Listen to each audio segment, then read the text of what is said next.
नमस्कार, मैं हूं यश खुराना। स्वागत है आपका हमारे खास कार्यक्रम में। कौन जीतेगा पंजाब, बहुत बड़ा सवाल बना हुआ है। तमाम राजनीतिक दलों की धड़कनें भी बढ़ना शुरू हो गई है, लेकिन इसी बीच आपको एक बड़ी जानकारी भी बताते हैं। तो बड़ी जानकारी आपकी टीवी स्क्रीन पर।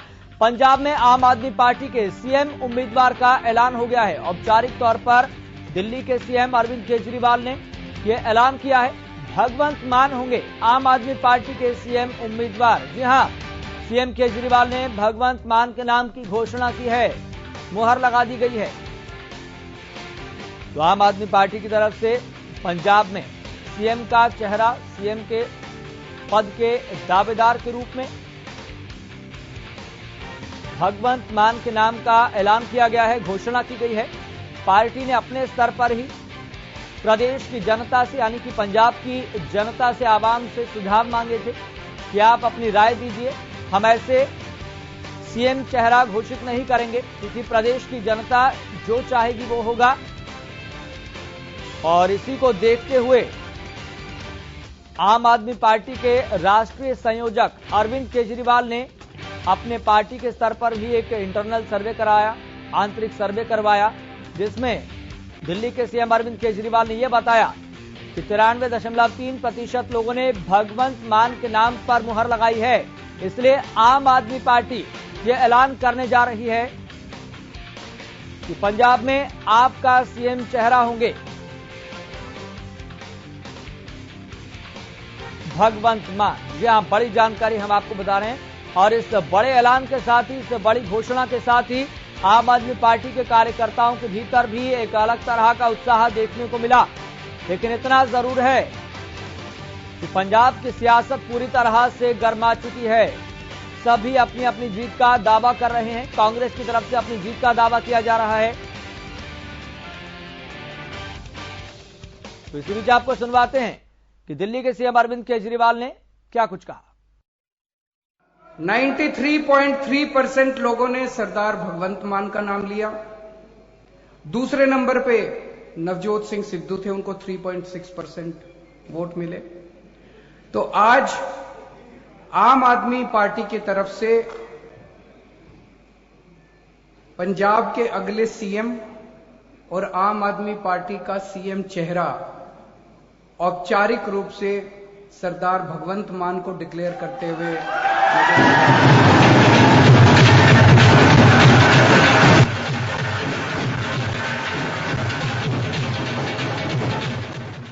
दिल्ली के मुख्यमंत्री अरविंद केजरीवाल ने औपचारिक तौर पर ऐलान किया, घोषणा की कि आम आदमी पार्टी का पंजाब में चेहरा भगवंत मान होंगे।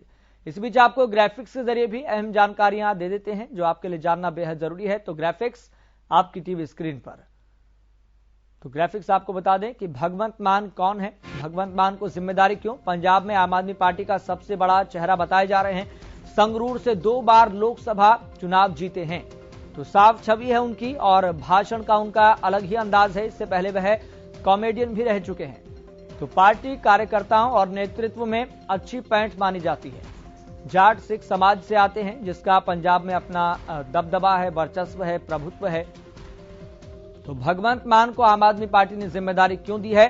हालांकि आपको बता दें, इससे पहले, इस आंतरिक सर्वे से पहले और प्रदेश की जनता से मांगे गए सुझावों से पहले आम आदमी पार्टी खुद औपचारिक तौर पर इससे पहले ऐलान करने वाली थी, लेकिन खुद संगरूर से 2 बार सांसद रहे भगवंत मान ने ही आम आदमी पार्टी के राष्ट्रीय संयोजक और दिल्ली के मुख्यमंत्री अरविंद केजरीवाल को कहा था कि हम प्रदेश की जनता से ही पूछेंगे कि आम आदमी पार्टी की तरफ से सीएम चेहरा कौन होना चाहिए।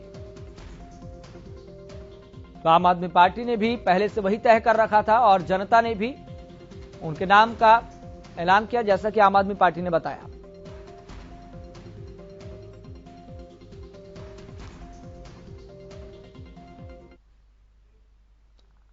तो आम आदमी पार्टी ने तो ऐलान कर दिया है, लेकिन इतना जरूर है कि पंजाब में एक अब नई तरह की सियासत जरूर देखने को मिलेगी और कुछ राजनीतिक दलों की धड़कनें भी बढ़ सकती है और कुछ कहीं ना कहीं हैरान हो सकते हैं, परेशान हो सकते हैं। इसी बीच आपको बता दें, न्यूज रूम से मेरे सहयोगी मुकेश मंडल मेरे साथ जुड़ गए हैं लाइव।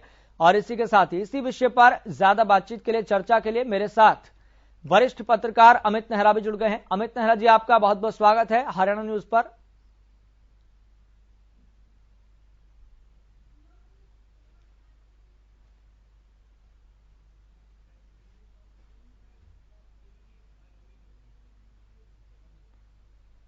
तो पंजाब कौन जीतेगा, ये सबसे बड़ा सवाल बना हुआ है। अमित नेहरा जी, क्या आप आवाज सुन पा रहे हैं?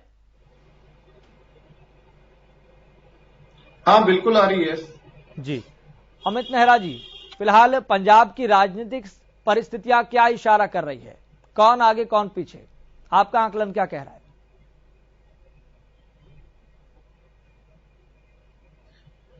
अभी देखिए, बहुत ज्यादा कुछ कहना तो बेमानी होगा अभी कि पंजाब में क्या चल रहा है, कौन जीतेगा कौन हारेगा। लेकिन ये तय है कि मुकाबला जो है मुख्यतः कांग्रेस और आम आदमी पार्टी में रहने वाला है, जो ज्यादातर मुकाबला। हालांकि 5 दल लड़ रहे हैं वहां पे चुनाव, जिसमें अकाली दल भी है और किसान संगठनों वाला भी है मामला, और दूसरा कैप्टन अमरिंदर सिंह और बीजेपी भी मिलकर लड़ रहे हैं। तो कुल मिला के 5 में जो मुकाबला है वो कांग्रेस और आम आदमी पार्टी के बीच में रहने की उम्मीद है। अब कौन जीतेगा कौन हारेगा ये तो भविष्य बताएगा। राजनीतिक परिस्थितियां देखें तो कौन आगे चल रहा है इस वक्त?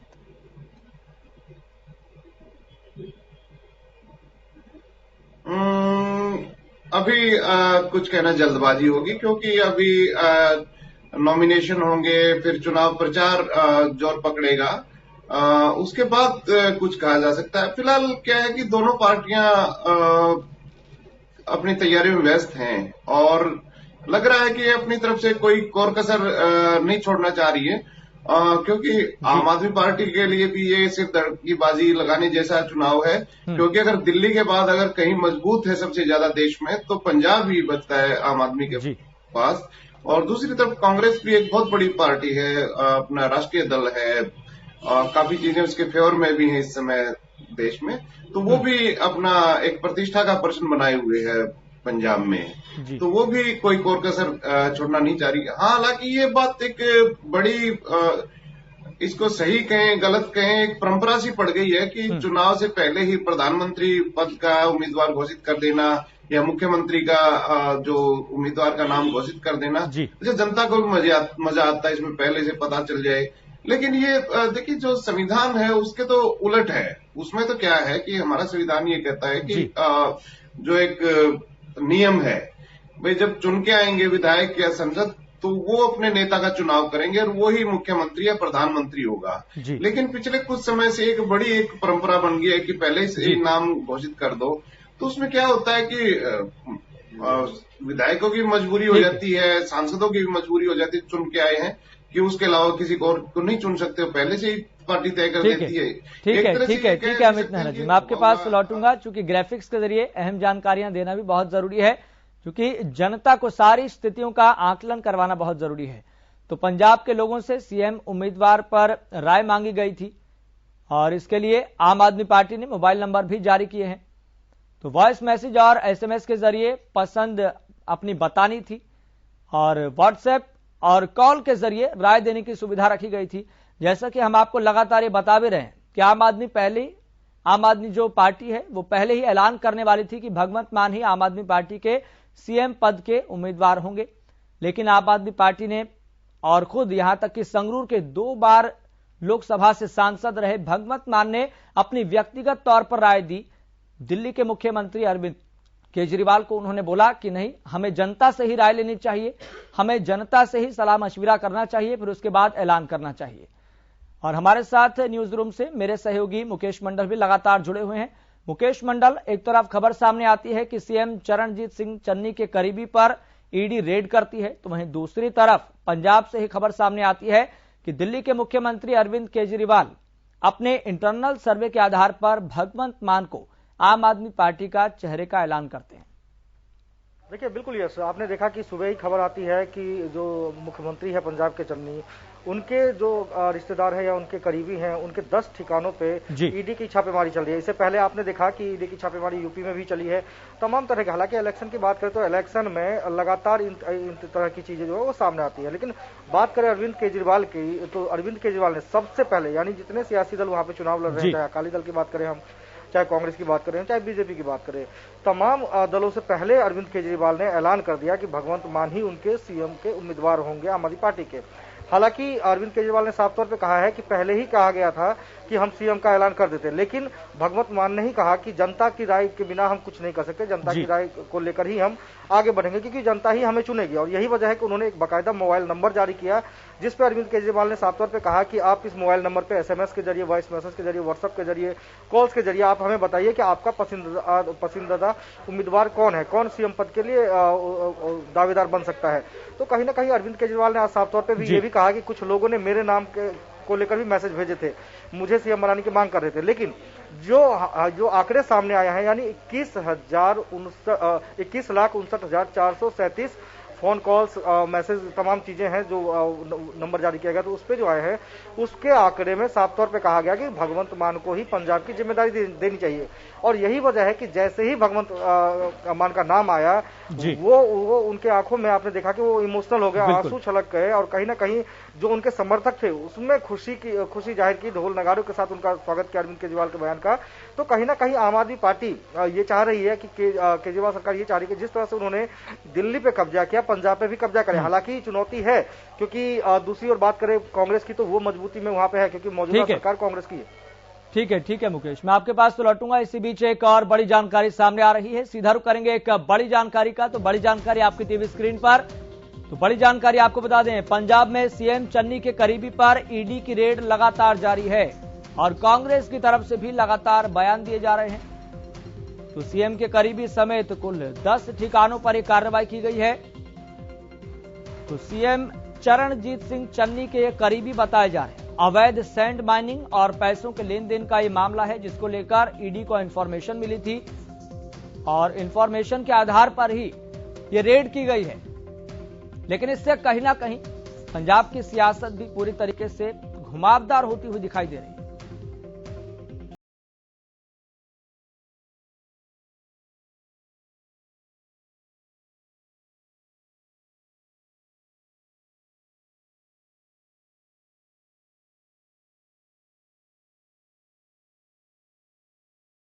तो पंजाब में सीएम चन्नी के करीबी पर ईडी की रेड लगातार जारी है, ये जानकारी सामने आ रही है। तो वहीं पंजाब की राजनीति से ही एक ऐसी खबर सामने आती है जो किसी को हैरान कर सकती है, किसी को परेशान कर सकती है। लेकिन इतना जरूर है कि आम आदमी पार्टी कहीं ना कहीं गदगद दिखाई दे रही है और पूरे विश्वास के साथ ये कहा जा रहा है कि आने वाली सरकार आम आदमी पार्टी की ही बनेगी।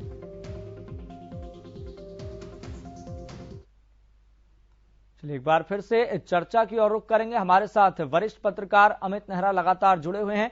अमित नेहरा जी, ये जानकारी कहीं ना कहीं लगातार सामने आती रही है कि भगवंत मान की जो छवि है वो कहीं ना कहीं एक ऐसे नेता के तौर पर दिखाई देती है जिसका जनाधार नहीं है, केवल संगरूर को छोड़ दें। तो क्या आपको लगता है कि पंजाब की जनता इसको स्वीकारेगी अपने प्रादेशिक स्तर पर?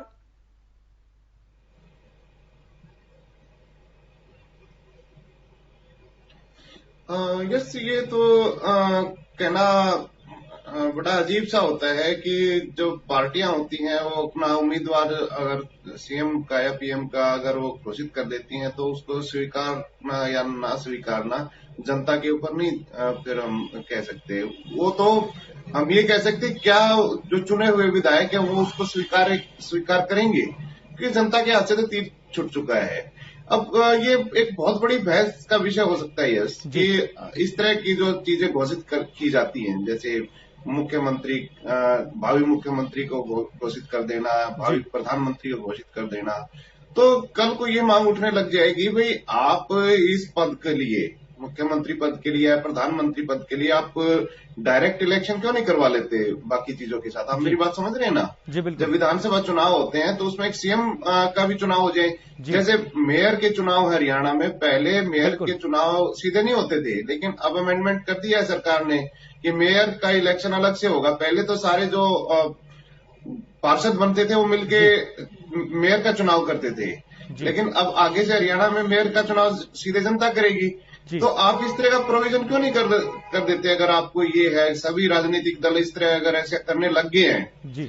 लेकिन ये चीजें क्या है कि इसमें संवैधानिक जो सवाल काफी उठ खड़े हुए हैं पिछले काफी समय से, अब देख रहे हैं। अब एक चीज और भी है, आम आदमी पार्टी ने ये कह दिया कि हमारे लगभग 22 लाख लोगों ने ये कहा है कि ये हमारा भावी उम्मीदवार पद का चेहरा हो सकता है और हमें ये चाहिए। तो इसमें भी बहुत बड़े सवाल है, क्या जो ये सारा सर्वे हुआ है वो पंजाब के लोगों ने किया है? क्योंकि मोबाइल नंबर है, जो भी है वो तो कहीं पूरे देश में कहीं से भी की जा सकती है, कॉल, व्हाट्सएप, है ना।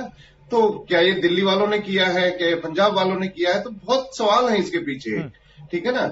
और क्या वो सारा सही है? भाई जो आम आदमी पार्टी है वो जो डाटा दे रही है, क्या वो ठीक ठाक दे रही है? क्योंकि उसमें पब्लिक प्लेटफॉर्म पे तो नहीं है भाई आप किसी सर्वर पे जाएं और एक्सेस हो जाए, अरे कि वो देख लेगी किस किस को चुना है। भाई आपका जो मैं बता रहा हूँ ना कि आप वो एक क्षेत्र विशेष के नेता हैं, तो उससे ये सारा भ्रम दूर हो जाए। लेकिन क्या है कि ये तो सारी प्रक्रिया ही मुझे लगता है कि ये ठीक नहीं है कि पहले आप किसी को घोषित कर दो मुख्यमंत्री के रूप में या प्रधानमंत्री के रूप में। ये तो भाई सांसदों का और विधायकों का काम है, जो चुन के आएंगे वो अपना नेता चुने। और इस पॉइंट को लेकर भी मैं आपसे चर्चा करना चाहूंगा, आपसे समझना चाहूंगा, जानना चाहूंगा, क्योंकि एक तरफ खबर सामने आती है आम आदमी पार्टी ऐलान करती है, दूसरी तरफ आज यही खबर सुबह सुबह सामने आती है कि पंजाब के जो सीएम है चरणजीत सिंह चन्नी, उनके ही करीबी पर छापेमारी की जाती है, 10 ठिकानों पर छापेमारी की जाती है। और ठीक इसी तरह का ट्रेंड यूपी के लखनऊ में भी देखने को मिला था, जहां पर पी कोड बनाया गया था, पीयूष जैन और पुष्पराज जैन। तो यहां पर सरकारी तंत्र का कहीं ना कहीं इस्तेमाल करने का आरोप लगातार कांग्रेस लगाती रही है। तो ये पॉलिटिकल ट्रेंड चुनावों पर कितना असर डालते हैं?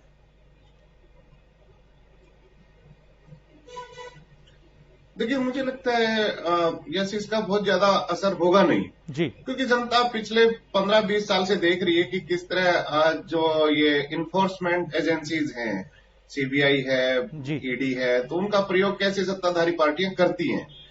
ये सिर्फ पहली बार नहीं हो रहा है कि बीजेपी ने किया हो। एक लंबी फहरिस्त है, चाहे पश्चिम बंगाल की बात हो, चाहे किसी भी राज्य की बात हो। जी बिल्कुल बिल्कुल। तो इसमें तो सबसे पहले तो ये होना चाहिए कि आपने देखा होगा यूपी में भी कई जैसे ईडी में रहे जो अधिकारी हैं जी, वो नौकरी में रहते रहते उन्होंने वीआरएस ले ली और उनको उम्मीद है कि कोई पार्टी उनको टिकट दे देगी ना अपना विधायकी के लिए, और एमपी के लिए भी वो कई बार वीआरएस ले लेते हैं।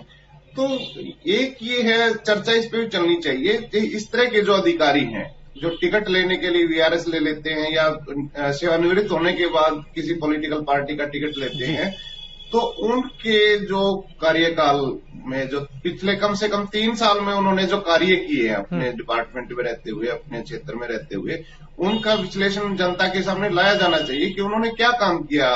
क्या उन्होंने किसी पार्टी विशेष के लिए, व्यक्ति विशेष के लिए काम किया, दुर्भावना से ग्रसित होकर काम किया, ताकि लोगों को पता चले कि कामकाज के प्रति कितना संजीदा रहा है ये व्यक्ति। तो इस तरह की चीजें अगर अमल में लाई जाएंगी तो हमें इन बातों पर चर्चा नहीं करनी पड़ेगी।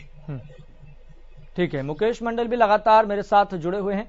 मुकेश मंडल, फिलहाल ग्राउंड जीरो पर क्या माहौल बना हुआ है, कांग्रेस की तरफ से क्या बयानबाजी की जा रही है? क्योंकि लखनऊ में भी इसी तरह का ट्रेंड देखा गया था, चुनावों के समय बिहार में भी इसी तरह का ट्रेंड देखा गया था, पश्चिम बंगाल में भी इस तरह का ट्रेंड देखा गया था कि सरकारी जो एजेंसी है वो एक्टिव हो जाती है और जो विपक्षी पार्टियों के नेता हैं उनके करीबियों पर छापेमारी की जाती है। देखिए बिल्कुल, ये जब भी चुनाव का समय आता है तभी आपको ईडी की छापेमारी कहे या सीबीआई की रेड कहे, तभी ये चीजें नजर आती है। हालांकि आपने देखा लखनऊ में अभी रिसेंटली हम बात करें तो लखनऊ में ये मामला सामने आया था। इसके बाद बात करें तो जो पूर्व में जो चुनाव हुए पश्चिम बंगाल में, तो वहां पे आपने देखा कि ममता बनर्जी के जो करीबी थे उनके ठिकानों पर छापेमारी की गई। और आज की बात करें तो चरणजीत सिंह चन्नी जो पंजाब के मुख्यमंत्री है कांग्रेस से, उनके जो निजी लोग हैं उनके ऊपर 10 ठिकानों पे अभी छापेमारी चल रही है। हालांकि आरोप लगाया जा रहा है कि ये माइनिंग माफिया है, पैसों की लेन देन में इनका नाम सामने आ रहा है। तो कहीं ना कहीं किसी भी तरह से आप देख सकते हैं कि सत्ताधार पार्टी चाहती है कि वहां पे जाकर कहीं ना कहीं कोई प्रेशर बनाए, कोई नेगेटिव छवि जाए सीएम को लेकर या तमाम जो वहां पे मौजूदा जिसकी सरकार है उसको लेकर। तो इलेक्शन के समय ही आप देखेंगे कि ये तमाम एजेंसियां हैं वो अलर्ट हो जाती है और लगातार छापेमारी चलती है। और इसी कड़ी में आज पंजाब में आपने देखा कि सुबह से ही जैसे ही हमारी आंख खुली तभी हमें पता लगा कि ईडी की छापेमारी चल रही है और लगातार जारी है। ठीक है मुकेश, मैं आपके पास लौटूंगा। हमारे साथ बीजेपी नेता अनिल गोयल भी जुड़ गए हैं। अनिल गोयल जी, सबसे पहले आपका बहुत बहुत स्वागत है हरियाणा न्यूज पर। धन्यवाद।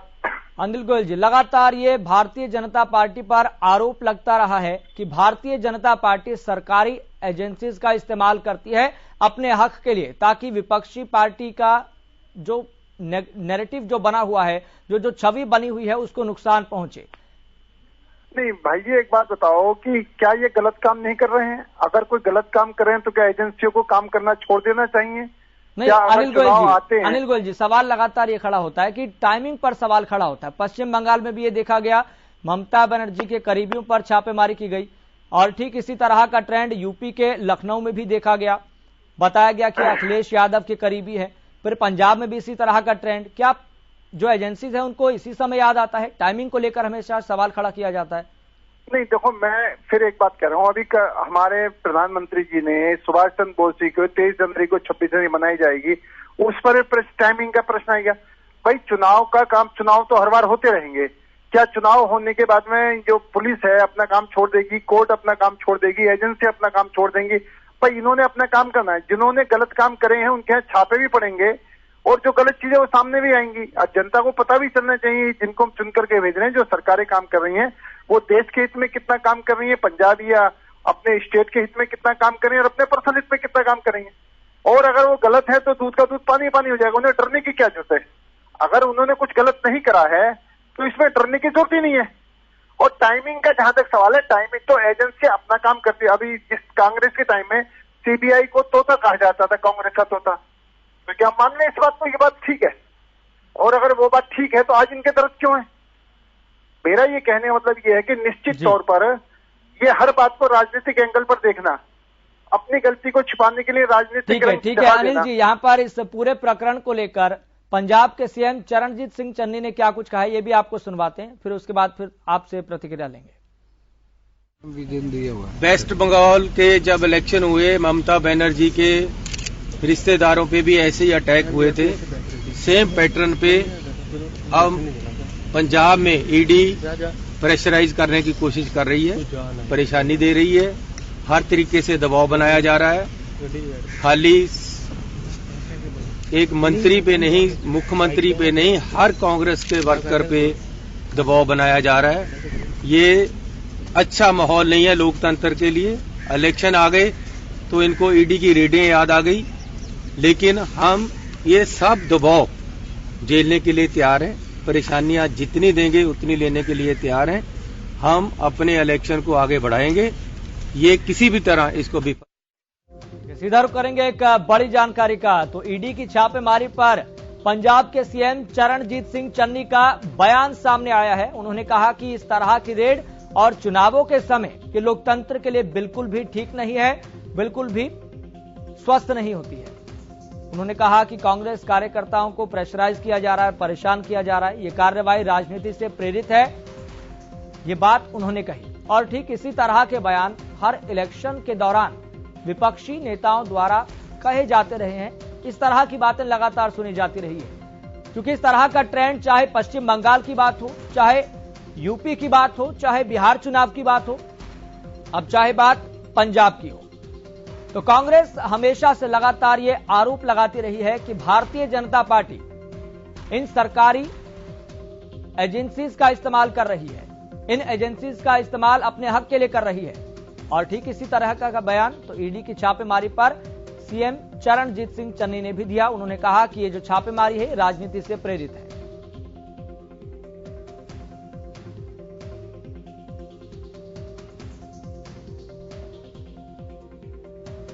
सीधा करेंगे, हमारे साथ लगातार जुड़े हुए हैं, हमारे साथ पैनल पे मौजूद हैं वरिष्ठ पत्रकार अमित नेहरा और हमारे साथ बीजेपी नेता अनिल गोयल भी लगातार जुड़े हुए हैं।